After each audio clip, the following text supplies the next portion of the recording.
Pull the sword from the stone, harness its power, and you will have unspeakable power.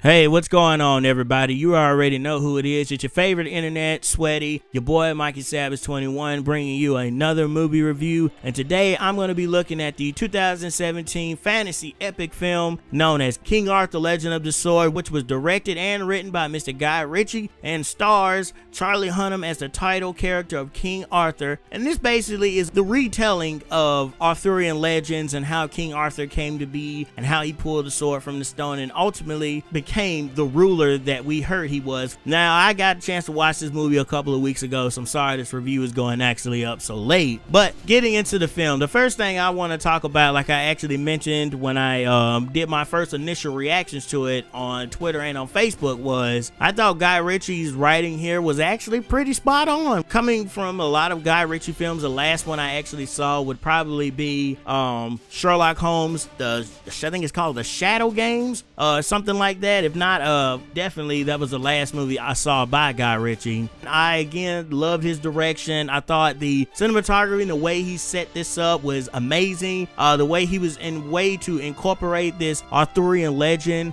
by also adding the element of magic into it as well, and a sense of realism in certain shots as well. I felt he was able to get the best performance he could out of Charlie Hunnam and Jude and Eric Bana and some of the other characters that were in here as well. I really felt that he really did his best with this film, and again, I hate to see that it's getting destroyed in the box office right now, but hopefully Guy Ritchie will be able to come back bigger and stronger with his next film. He's supposed to direct the Aladdin remake that we're getting that's live action. But speaking of Charlie Hunnam, let me tell you, Charlie Hunnam, man, his character here, I really enjoyed his character here, man. Again, seeing him as a young boy and how he came up and how he rose to this legend of King Arthur and how he pulled a sword from this sheath and how he ultimately ended up becoming the king that we have all heard about in these myths and these legends. And Jude Law, man, I also got to give credit to Jude Law, man. He's always in one of Guy Ritchie's films, it seems like, always playing one of the titular main characters. I gotta give him credit on here, man. He was such a ruthless badass in this film, man. I mean, this guy was ruthless. I mean, seriously, this guy was ruthless. He had no problem with taking anybody out. I mean, this guy did not play with anybody. Now, of course, it was good to see Àstrid Bergès-Frisbey, I think that's how you're saying. It was good to see her in here. At first, I thought she wasn't going to be a main character. I thought more so she was going to be like one of those background characters that's just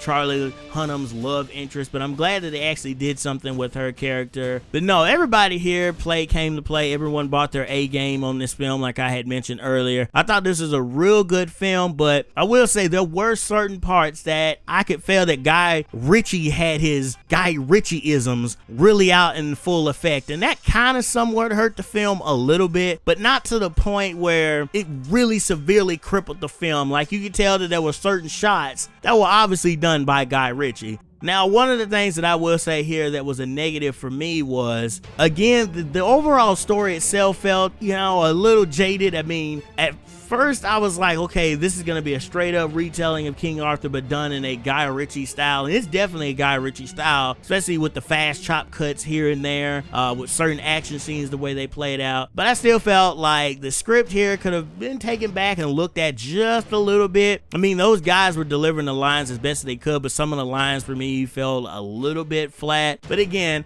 that's really the only negatives I had. I was really high strong on this film, and so I'm gonna go pretty high here. I'm actually gonna go with a 7 out of a 10. It's not one of the best action films I've seen by far this year, but it still could be a contender for the top 10 that I've seen so far. But guys, that has been my review for King Arthur: Legend of the Sword. What did you think of the film? Do you plan to check it out? Let me know down in the comment section below. Also, do you plan to check out Guy Ritchie's film when he comes out with the Aladdin live action remake? Let's talk about that down in the comment section below. As always, make sure you stay tuned to this channel for movie reviews, and as I always say, remember to become a savage, stay a savage, and peace out, y'all.